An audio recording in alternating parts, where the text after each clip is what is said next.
Hi friends, நம்ம GV Prakash அவர்கள் வந்து ரீசெண்டாக இன்டர்வியூவில் என்ன சொல்லியிருக்கான்னு பார்த்தீங்கன்னா, நம்ம கமல் சாருக்கு எப்படி விக்ரமோ, நம்ம ரஜினி சாருக்கு எப்படியோ பேட்டையோ, அது மாதிரி நம்ம அஜித் சாருக்கு வந்து குட் பேட் அக்லி சரவடியாக இருக்குது. ஏன்னா நம்ம ஆதிக் ரவிச்சந்திரன் ஒரு ஃபேன் பாய், மிகப்பெரிய ஃபேன் பாய். அவர் தரமாக பயங்கரமாக எடுத்து வச்சிருக்காரு. அது இல்லாமல் ஜிவி பிரகாஷ் என்ன சொல்லியிருக்காரு, நானும் அஜித் சாரும் 18 வருஷங்கள் கழித்து இணையிறோம். ஏன்னா கடைசியாக கிரீடம் படத்தில் இணைஞ்சோம்.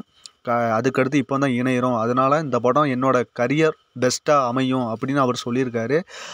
ஒரு ரசிகர் வந்து கேட்டிருக்காரு ட்விட்டரில், இதுதான் எங்களுக்கு கடைசி நம்பிக்கையாக இருக்குது ப்ரோ அப்படின்னு ஜிவி பிரகாஷ் அவருக்கு வந்து டேக் பண்ணியிருக்காரு. கண்டிப்பாக வரம்போல் பயங்கரமாக இருக்குன்னு சொல்லி அவர் ஃபயர் விட்டுருக்காரு. இதை கேட்கும் போலே சோசியல் மீடியாவே பயங்கரமாக ஒரு வெடி பொருளாக வெடிச்சிக்கிட்டு இருக்கு. ஏன்னா இந்த படம் வந்து எல்லாரும் ஒரு எக்ஸ்பெக்டேஷனோட காத்துக்கிட்டு இருக்காங்க குட் பேட் அக்லிக்கு. ஏன்னா ஜிவி பிரகாஷ் அவருக்கு வந்து ஒவ்வொரு கொடுக்குற இன்டர்வியூவும் பயங்கர ஒரு ஃபயராக தான் கொடுத்துக்கிட்டு இருக்காரு. அது இல்லாமல் என்னோட பெஸ்ட்டை இந்த படத்தில் கண்டிப்பாக கொடுப்போம். நானும் ஆதிக் ப்ரோவும் இதுக்கு முன்னாடி த்ரிஷாலா, நயன்தாரா, மார்க் ஆண்டனி போன்ற படங்களும் ஹிட்டு. அது மாதிரி குட் பேட் அக்லியும் ஹார்ட்ரிக் பிளாக் பஸ்டர் ஆகணும் அவர் சொல்லியிருக்காரு.